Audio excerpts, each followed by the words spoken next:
안녕하세요. 법무법인 천명의 경태현 대표 변호사입니다.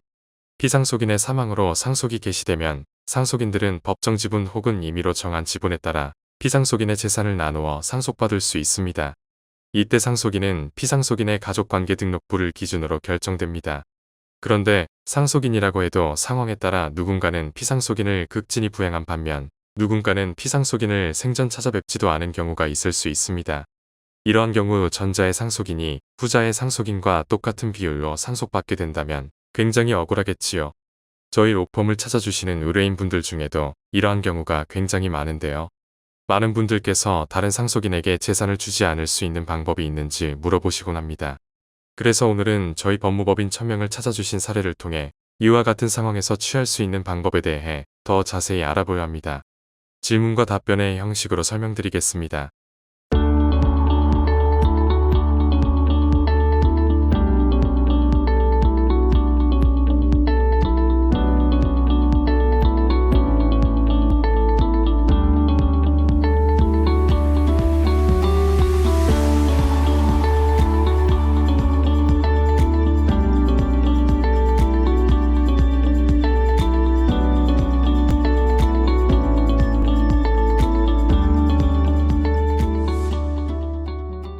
안녕하세요, 변호사님. 상속 관련해서 문제가 생겼는데 변호사님의 현명한 조언을 얻고 싶어 질문 남깁니다. 저희 할머니께서 얼마 전 돌아가셨습니다.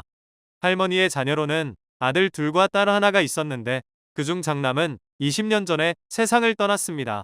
할아버지께서는 오래전 돌아가신 상황입니다. 할머니께서는 상속 재산으로 5억 정도 하는 주택을 남기셨는데요. 상속이 개시되자마자 장남의 자녀인 딸이 갑자기 나타나 상속권을 주장하더라고요.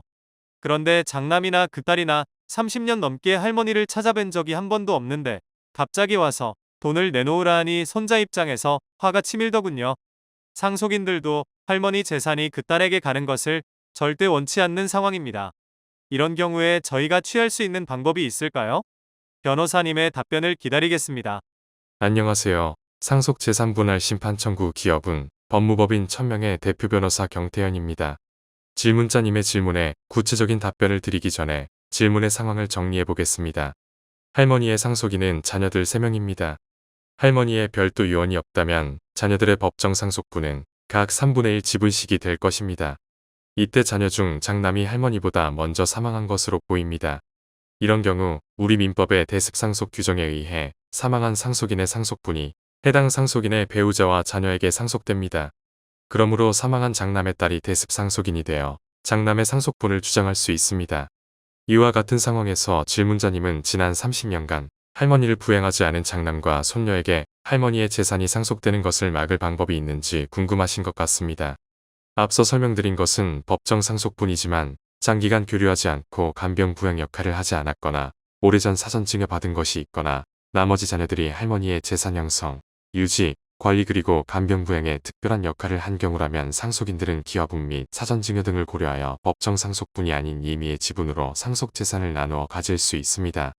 그러므로 장남의 자녀와 이 사전 증여 및 기여분 등을 고려하여 서로 간 전원 협의를 해보시고 만약 전원 협의가 안 된다면 가정법원의 기여분 청구 및 상속재산 분할 심판 청구를 통해 구체적 분할을 해야 할 것으로 보입니다. 기여분의 경우에는 가족의 통상적인 역할이나 부양만으로 인정되기는 어렵고 가족관계에서 통상 기대되는 정도의 것을 넘는 특별한 기여 행위가 있어야만 인정될 것입니다. 이는 소송 절차에서 증빙자료를 통해 증명하게 될 것입니다. 오늘 준비한 내용이 마음에 드셨다면 좋아요, 구독, 알림 설정 한 번씩 부탁드립니다. 상속, 유류분, 가사소송 등에 대한 유익한 정보가 계속해서 업로드됩니다.